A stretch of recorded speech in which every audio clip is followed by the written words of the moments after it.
everybody, and welcome back to the Choose to Think Inspirational podcast. This is Victoria, and I'm your host. Gosh, I couldn't thank you enough for tuning in. Today, I've got something a little special, and I'm going to turn the tables a little bit. You probably will remember that quite recently, Jocelyn Jones came on the show. I aired our conversation in 4 parts, and I want you to go back and listen to those if you haven't already. Part 1 was Sister, Start Your Ministry. Part 2, Don't Give Up, Remember Your Why. Part 3, From Trauma to Ministry. And Part 4, Living by the Word. We had just such a fun chat. But at the end of that chat, Jocelyn said, "Hey, Victoria, I'd like to ask you a few questions so that I can air that on my podcast called Faith on the Journey." And that's exactly what we've done here. So these 3 questions are going to appear on Jocelyn's actual podcast, Faith on the Journey. But I also wanted to air it here because I think you're going to really enjoy it. Basically, she asked me 3 questions. And this episode is for you if you find yourself in any kind of troublesome or stickier or kind of toxic thinking, because I talk a little teeny bit about how to take those thoughts captive. Jocelyn really asks me some personal questions too about my ministry, because that's a lot of what she's doing. She's trying to help other women figure out what God's called them to do and then launch that into a part-time job, full-time job even, part-time ministry, full-time ministry. Maybe you've been thinking about some side hustle, and that's kind of Jocelyn's jam. She's going to talk a lot about, asking me how I got started, those sorts of things. And maybe today is your day. Maybe God is tapping you on the shoulder and saying, "Hey, daughter, now is your time to step out doing what I called you to do." For me, I didn't really kind of have this shift in my life until after my children were grown. However, I do know women who are able to manage their family. They've got little ones at home. They've got high schoolers at home, but they're still doing something like maybe baking cookies on the side as a little side job. Why? Because they love to bake, and because for whatever reason, they can lose themselves when they're making cookies. They love to experiment with recipes. They love to find the best quality ingredients. They want to package those cookies just so, and ultimately they want to put them in the hands of people who need cookies. Or maybe you want to give a gift to cookies, a gift of cookies, maybe to a teacher at the end of the year and so forth, or for birthdays, or bring them to the office. And anyway, you get the idea. I don't know when your time is. For me, my season of entrepreneurship came much later in my life. And right now, I'm just having so much fun. And so Jocelyn asked me a few questions about that. But we also talk about those God-limiting thoughts that can stand in the way. Because maybe you've had this dream for decades and you've never really acted on it because of your thoughts. Because you have thoughts that are standing in your way, like, maybe I'm not good enough, or I'd never be a success, or this really wouldn't work, or gosh, it's really just too hard. All that kind of stuff is really limiting. It's not only self-limiting, it's God-limiting. And this show today might give you such a dose of inspiration that you're like, yeah, okay, maybe I can do it. Maybe I'm not going to let those God-limiting thoughts stand in my way. So it's a little bit of behind the scenes with Victoria and how things go with Jocelyn really asking the questions today. So I think you're going to have fun for that. And if you like what you hear on the show, would you mind jumping on Apple Podcast and leaving a 1 to 2 sentence review? I mean it, literally 1 to 2 sentences. If you do that, would you let me know? And if you want to do that, but you don't know how, would you simply ask me how you do that? Because it's actually very, very easy to leave a review on Apple Podcasts. All you have to do is actually jump on the app, open your phone, because all iPhones have the Apple Podcast app already there. That's probably what you're listening to right now. You may be listening on Spotify, and if you're listening on Spotify, all you have to do is follow the show, because you can't leave a review there. But on Apple, you can. You open the Apple Podcast app. You choose search from all the icons at the bottom. It's a little magnifying glass. Just click on that and then search for Choose to Think. Click on the show, not any particular episode, and then you scroll all the way to the bottom when you're on the show itself, and you'll see something titled Ratings and Reviews. And then all you have to do is tap write a review. That's it. You can light up 5 stars for good measure and then write a 1 to 2 sentence review. Gosh, I would really love that. Let me know if you do that. Or if you ever share an episode on social media, let me know as well. Tag me on that, because I want to say a huge shout out and thank you to you for doing that. So that was a little bit more than I wanted to talk about that. But without further ado, let's get into this show. And my prayer for you is that, yes, something would be kindled in your heart as a result of listening to how I answer these questions. And because I'm just this gal in Kentucky, right? There's nothing special about me, but God gifted me with the ability to write. And I love to podcast and share the message verbally. And God gifted me in that area.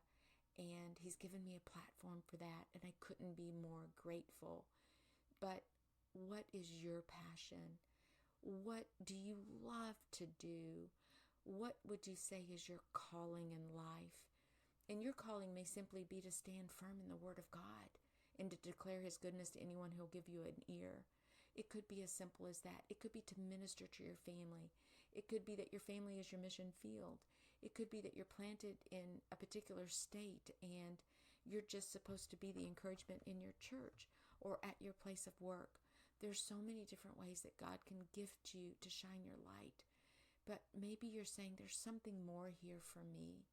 And I would challenge you, what is that? Ask your friends, what do you think I'm good at? Ask yourself, what comes naturally and easily to you? What could you do without thinking? What do you lose yourself in doing? And it may be that you're so creative. Maybe you love to create jewelry.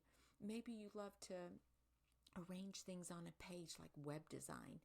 Maybe you're good with colors and creating designs on Canva, for example. Maybe you love that stuff. But maybe you love gardening. Where do you get lost in time and just feel like you're in that groove and you're really communing with God when you do these things? What is that for you? And if something's stirring in your heart, I think this episode is really going to kind of open the lid on that and allow you to finally say, yeah, my life is going to be changed because of this episode and because of these questions, and because I can look at Jocelyn Jones and I can look at Victoria and I can say, you know what? They didn't let their fears stand in the way of stepping into what God had called them to do. So be encouraged. Let me know what you think. And I love you so much. And thank you so much for tuning in. So here we go. Hey, everybody. I'm so excited to connect with my sister in ministry who is doing some things that on a high level. I'm so excited about what she's doing. And she is someone who's not a stranger to my community, Victoria, who is with Choose to Think. She has been renewing the minds of so many people and just bold as it relates to her work. In the kingdom of God. And so I am really wanting to hear from her as it relates to where she is right now in ministry, what is she's most excited about in ministry, and what words of advice she might have for others who are starting their ministry. And so, Victoria, if you could just briefly kind of share with my audience, what is it right now that you are doing that you're most excited about with your ministry that you want to share? Wow. Well, first of all, thank you so much, Jocelyn. That was so sweet and kind of you to say.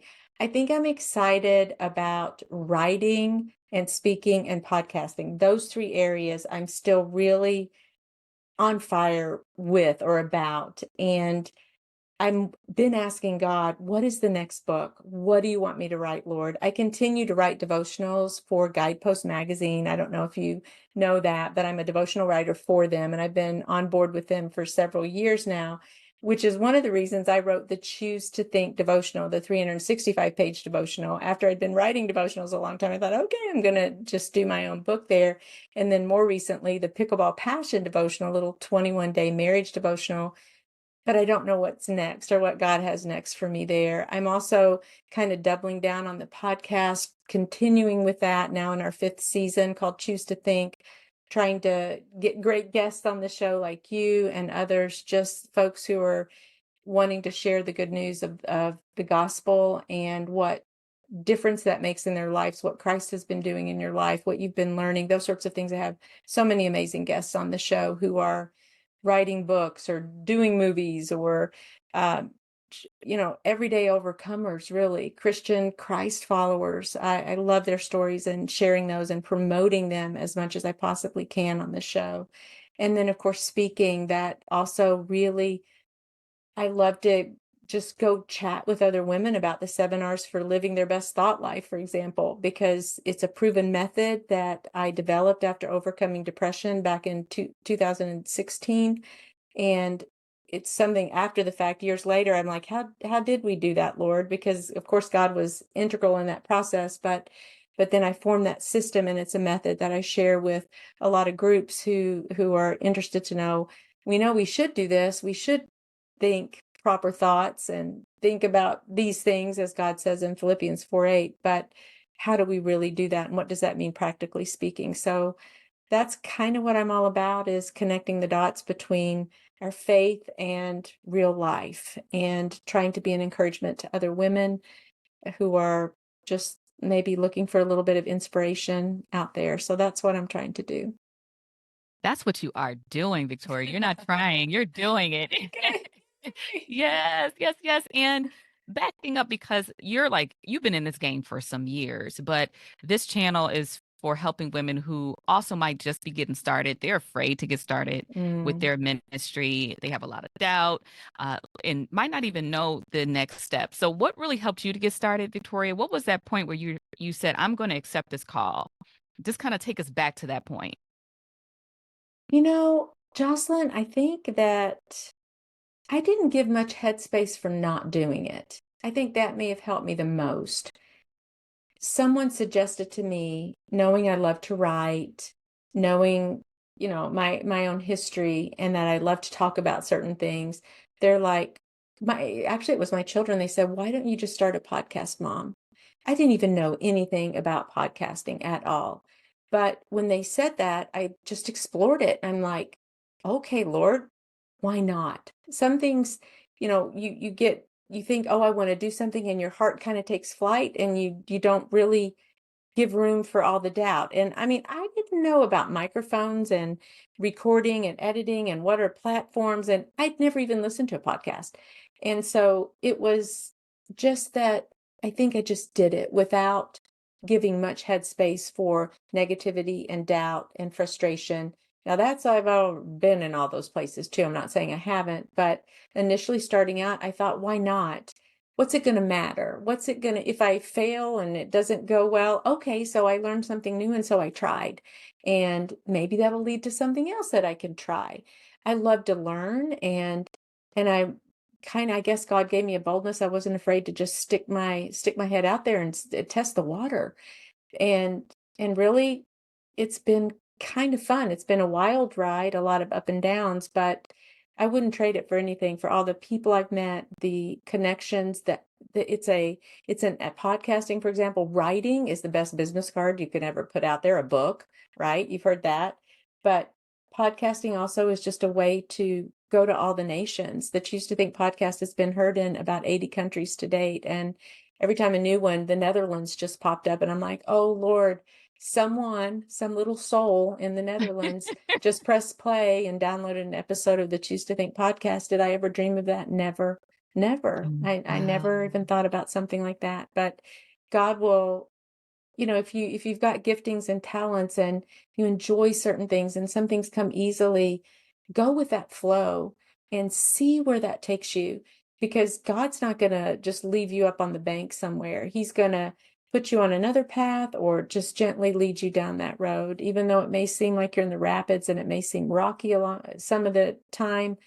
Just ride it out, because you're not alone. You're with God anyway, and He can guide that ship. And so I would say have fun with it. And I think that's probably what I did. I thought, why not? Why not? What do I have to lose? I didn't have much to lose, really. Yeah, yeah. I appreciate that mindset. And that actually leads me to an additional question about when the mind starts going amok. You know what I mean? When you start Yes. having doubts, you freak out, you're worried, anxiety, feeling like quitting. When someone's there, especially a sister right now who is building their ministry, what are some practical things that they can do to capture the thoughts? I think I would get out a piece of paper It costs you nothing, a little bit of time, piece of paper and a pen, and I would begin to write down exactly what you're thinking. And maybe you don't know what you're thinking, so start with your feelings, because those are signposts. Often your feelings or your emotions will direct you back to some of the thoughts that you may be thinking.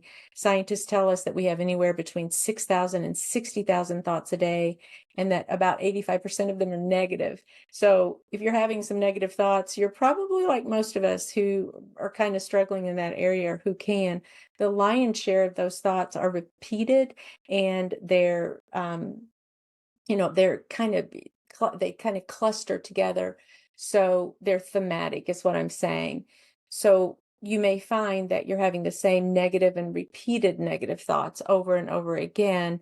And the trick is to kind of isolate those. I would pray about it also. I don't ever want to do anything minus the Lord guiding and directing. So say, hey, Lord, I need help with this. I don't know what it is I'm thinking. I'm so overwhelmed. This is scary to me. I don't know if I have what it takes. Maybe I can't do it. Maybe I'll be a flop. I can't do it like she does. She's just, so amazing. And we can have all those kinds of thoughts, but get them down on paper. And then I would put them against the biblical truth, the biblical narrative, and what God says about you, what he says about himself, and what he says about your scenario and what you're trying to do. And if I could get a difference between the thoughts that are leading me in a dark place toward a kind of an icky place, versus the life-giving, truth-filled thoughts that God would say, then the energy that I spend, when I want to spend that energy on God-given, life-giving thoughts, instead of allow myself to go off into a direction that is very dark, is for lack of a better word, chaos, doubt, all the things where it's kind of like the enemy's playground. I don't want to suit up in armor for him. I don't want to play on his team. That's not the jersey I want to wear. So if I really want to wear God's jersey with my thought life, then I need to be thinking using the mind of Christ and attempting to filter my thinking through what he really says. And there's so many encouraging Bible verses that we can use that to resist and to replace those negative thoughts or toxic thinking that we had been engaging. So first would be awareness, and then replacing those thoughts, and then resting and knowing that God's going to do all the heavy lifting in that process. It sounds kind of simple, but if you do that for, say, a month, you're going to notice changes in your attitude and in your mindset. If you do it even longer, then suddenly it's going to change your behavior, because you have thoughts, then emotions, then and feelings, and then behavior as a result of that. So if we can reverse it back to the thoughts and change those thoughts, then you're going to have different feelings and emotions, and you're going to find yourself in a different place. You're going to be moving in a different direction as a result. Your behavior becomes different. So acknowledging your thoughts, but not letting them really direct you or get the best of you, for lack of a better phrase there, was really helpful for me. And matter of fact, Jocelyn, I do it to this day. You can look, I do brain dumps where I'm just like writing all the stuff that I'm thinking, because it's not a once and done. Choosing to think is not a once and done. It's a lifelong process and lifelong transformation as we grow closer day after day to the heart of God. And, we bear his image already, but we want to say less of me, Lord, and more of you, so that we can shine our lights and be attractive Christian, Christ-following individuals to draw others to his kingdom. And I don't know if that sounds frou-frou or not, but I really do mean what I'm saying. I love it. Victoria, any final words of advice for a sister who's starting their ministry? I would say, get in your corner someone like Jocelyn. That's what I would say, Jocelyn. No joke. She's like, why are you saying that, Victoria? But truly, you gotta have a community. It could be your husband, it could be a dear friend, it could be a sibling, a mentor, but someone who is future oriented, who is hope filled, who kind of catches a glimpse of the vision that you have, and who knows your giftings and your talents, and would encourage you to shine that light, to just release that to the world and to others. And so find that community, find that support system, and it could just be one person, really and truly, someone who has your back and who's going to encourage you, because you will have frustrating times, but if you've got someone to kind of bat around some ideas with, someone who is has that, and I hate to say has that vision, but who believes in you, I guess is what I'm saying, and really believes in God and knows what God has done in your life. That's the individual. I think of a dear mentor of mine right now. She knows intimately what God has done in my life, and she's my biggest cheerleader. And if I told her that I wanted to start making cheese and sell it on the corner, she would be like, Victoria, I can't think of a better thing for you to do. She would be so sweet about it and kind and encouraging and not God limiting. I don't really talk about self-limiting thoughts. I talk about God limiting thoughts. So find somebody who is not going to limit God in your life. Amen. That's it. That's all I got. Okay. And that's a wrap, Brain Changer. And listen, if you like what you hear, would you leave us a 1 to 2 sentence review at Apple Podcasts? Share the link with a friend or tag me on your share on social media. It would mean the world to me and would help us to keep shining the light of Christ and sharing the good news to others who are in need of encouragement. Please visit us on our website at choosetothink.co. That's with the number 2, choosetothink.co, to get on our monthly newsletter list. And if you need a guest speaker for your next women's retreat or church event, I'm your gal. Email me at choosetothink@gmail.com, and that's with the number 2, choosetothink@gmail.com. Finally, I offer limited free mentoring sessions each month where you and I can chat to help you develop a strategy for your thoughts in any area of your life. I'm a certified life coach and I have something to share. Visit choosetothink.co and click on mentoring for more details. Also, keep in mind that the messages on this show are for informational and educational purposes only. Please consult your medical doctor for all medical issues. Thank you again for tuning in. God bless you.